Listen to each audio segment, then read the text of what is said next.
Chairman NAB کو manage کون کر رہا تھا؟ اسٹیبلشمنٹ؟ کیونکہ عمران خان اپنی انٹرویو میں کہتے ہیں کہ نیب جنرل باجوہ چلا رہے تھے۔ نہیں، اس کو یہ مینج کر رہے تھے، عمران مینج کر رہے تھے۔ عمران مینج کر رہا تھا۔ معاملہ یہ ہے کہ وہ جو خاتون ہے جس سے اس کو بلیک میل کیا، اور بلیک میل کرنے کے بعد اس کو جو ہے وہ پھر اس بات پہ آمادہ کیا کہ جو ہم کہیں گے وہ تم نے کرنا ہے، تو وہ اور خاتون جو ہے اس نے وہ کیا انہوں نے بنایا ہوا تھا اپنا وہ پورٹل، شکایت تو اس پہ کی تھی نا، وہاں سے کس نے نکالی؟ وہاں سے کس نے، وہ کون تھا جو چینل کا مالک جو اس کا ایڈوائزر بھی تھا، اس کے چینل کے اوپر جو ہے وہ بریک ہوئی۔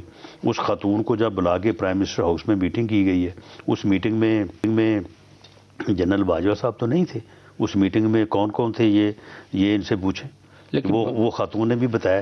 تو اس لیے یہ عمران خان نے مینج کیا۔ یہ میرے کیس میں عمران خان نے مینج کیا۔ آپ پہ ہیروئن ڈالنے کا فیصلہ کس نے کیا؟ فیصلہ عمران خان کا۔ میں نے پی ٹی آئی کے لوگوں سے پوچھا ہے، ان کا تاثر یہ ہے کہ عمران خان نے جب وہ کیس بنا تو اس نے، یہ میں نے جو سنا ہے وہ بتا رہا ہوں آپ کو، بڑے سینئر آدمی سے سنا، اس نے بلا کے تو پوچھا شہریار افریدی اور باقی لوگوں سے، تو اس نے کہا کہ نہیں یہ غلط کیس ہو گیا۔ تو اس کا مطلب ہے کہ پیچھے کرنے والا کوئی اور تھا، فیصلہ کسی اور نے لیا۔ نہیں، لیکن معاملہ یہ ہے کہ میں نے یہی سنا۔ نہیں، سن لے نا، جو آئی جی اسلام آباد تھا اس کو وہ کیا نام ہے اس کا، شہزاد اکبر، تو اس نے اس کو کہا نہیں تھا کہ ہمارے پاس یہ ایک تھیلا ہے، تو وہ جب رانا ثناءاللہ چلا جائے فیصلہ آباد تو اس کا لاج کھلوا کے وہاں پہ رکھ دو، جب وہ آئے تو کیمرہ شیمرہ ہر چیز ساتھ لے کے جا کے برآمد کر پھر دو۔ تو شہزاد اکبر کو پہلے پکڑے، اس سے پوچھے۔ تو بس بات یہ ہے کہ شہزاد اکبر جو ہے اس نے اس کو کہا کہ بھئی میں تمہاری وزیر اعظم سے ملاقات کراتا ہوں، وزیر اعظم وہ اس کا حکم ہے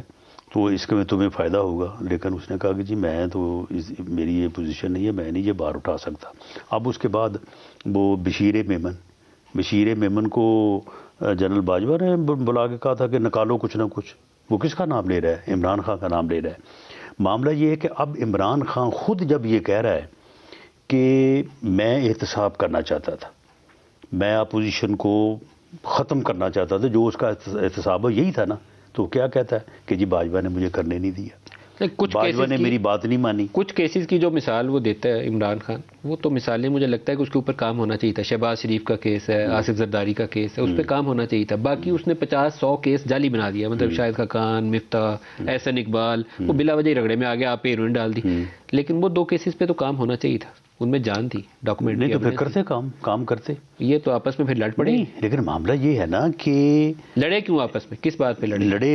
دیکھیں نا، اب یہ تینوں اکٹھے تھے۔ دیکھیں چلو میرے آرگومنٹ کو آپ چھوڑیں، اب عمران خان جو خود کہہ رہا ہے کہ جی لڑائی اس لیے ہوئی کہ فوج یا باجوہ صاحب میرے کہنے پہ اپوزیشن کا صفایا نہیں کرنے کے لیے میرے ساتھ نہیں تھے، یعنی برس اقتدار آنے کے بعد اس کا جو ماٹو تھا، جو اس کا مشن تھا، وہ یہ تھا کہ اپوزیشن کو ختم کر دیں۔ یہ کیسے ہو سکتا تھا؟ اگر باجوہ صاحب اس کی بات مان بھی لیتے تب بھی نہیں ہو سکتا تھا، لیکن اس نے اس یعنی روش پہ چل کے اس نے تباہی کر دی۔ یہ کہتا تھا کہ جی مجھے اگر موقع ملے سعودی عرب کا قانون ہو تو میں 500 آدمیوں کو پھانسی دے دوں، یہ ساری باتیں یہ کرتا رہا۔ اب یہ کیسے کہتا ہے کہ جو ہے وہ فلاں نے کر دیا، فلاں نے، اسی نے کیا سارا کچھ، یہی مجرم ہے، یہی قصوروار ہے۔ عمران کے بہت سے کاموں میں 2 عملی نظر آتی ہے۔ ایک طرف جنرل باجوہ کو میر جعفر قرار دے رہے تھے جلسوں کے اندر، ٹی وی انٹرویو، یہ تو بعد کی بات ہے نا، اور یہ تو بعد کی بات ہے کہ جب اس نے جو اس کا مشن تھا کہ میں اب آ گیا ہوں، اب میں اپوزیشن کو ختم کر دوں گا، اس کے بعد پتہ نہیں اس نے بادشاہت یہاں پہ لانی تھی، کیا لانا تھا، تو اس میں جب اسٹیبلشمنٹ نے اس کا ساتھ نہیں دیا، اسٹیبلشمنٹ سے اس کا جو ہے وہ ہو گیا، جھگڑا ہو گیا، تو پھر تو ان کو میر صادق ہے، میر جعفر ہے، وہ تو پھر باتیں جو ہے، لیکن اسی جنرل باجوہ کو جس کو باہر جلسوں میں میر جعفر اور میر صادق کہتے تھے، اور کہتے تھے غیر ملکی جھنڈے کے اوپر اس نے حکومت گرا دی، اسی جنرل باجوہ کو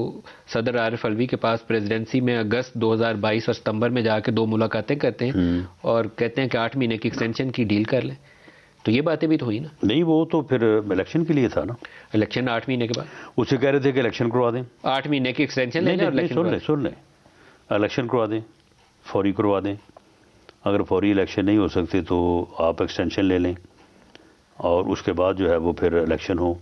مقصد یہ تھا کہ میں اپنی مرضی کا آرمی چیف بنا سکوں، اور اس کے بعد پھر جو ہے وہ آرمی چیف اگلا الیکشن مجھے جتوائے، اس کے بعد پھر میں اس کو ایکسٹینشن دوں گا، پھر وہ اگلا الیکشن مجھ سے جتوائے گا، وہ جو 10 اور 6 کا فارمولہ وہ اس طرح سے بنتا ہے نا۔